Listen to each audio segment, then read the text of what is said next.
In this video, we're just going to review some of the concepts from pre-calc in working with parametric curves. So first of all, I defined x of t as 4 minus 3t and y of t as 7t minus t squared on the interval from -1 to 2. So making a table to get the parametric curve. Well, let's start with our t values, and we'll have some x's and we'll have some y's. Let's start with -1, 0, 1, and 2. We'll see if that's enough, just kind of going up by ones. So if I plug -1 in, 4 minus 3 times -1 is 4 plus 3, so that's 7. If I plug 0 in, 4 minus 3 times 0 is 4. If I plug 1 in, 4 minus 3 is 1. And if I plug 2 in, I get 4 minus 6, that is -2. So those are my x values. My y values. 7 times -1 minus -1 squared is -8. If I plug in 0, I get 0. If I plug in 1, I get 7 times 1 minus 1 squared, which is 6. If I plug in if I plug in 2, I get 7 times 2 minus 2 squared, which is 10. Let's plot those points. First point is 7, -8. So that is right here. The next point is 4, 0. That is right there.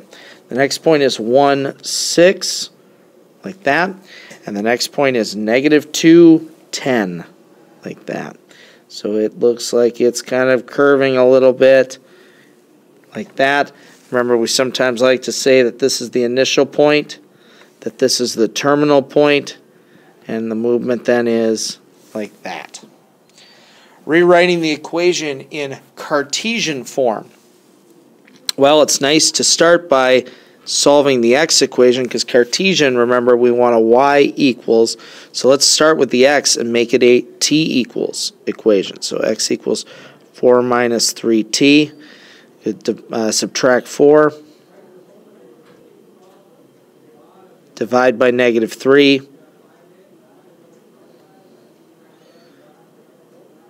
Like that. And at this point, you could just substitute this in to your y equals equation. That's kind of the simple way to do it. Say that y then is 7, and instead of t, substitute what t is equal to, minus t, oh, excuse me, I was doing the wrong thing. What t is equal to would be x minus 4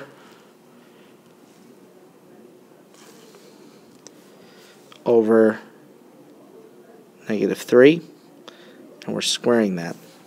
We could certainly clean this up. I'm not going to for the interest of time, but we could do a little algebra on that. Finally, at what point of t does the curve pass through the point 2.5 and 3.25? Now, there has to be a value of t that I can plug into both equations to get that point. So my suggestion would be pick the easiest equation to manipulate. You know, either the x equation, 4 minus 3t, is going to yield us the x point we're looking for, or for the y equation, 7t minus t squared is going to be 3.25. Now I look at these two and I think, well, the line would be much easier to solve than the parabola, so I'm going to focus on the x. I'm going to subtract 4 from both sides, so I've got -3t equals -1.5. I'm going to divide by -3. That, of course, -1.5 divided by -3 is +1/2. Now, the trick is go back and see if that works. 7 times 1/2 minus 1/2 squared. Well, 7 times 1/2 is 3.5 minus 1/2 squared. So 3.5 minus 1/4 is 3.25. So you don't need to solve both of them. You can pick the one that's easiest and maybe just verify in the other equation that you found the correct answer. But it is t equals 1/2.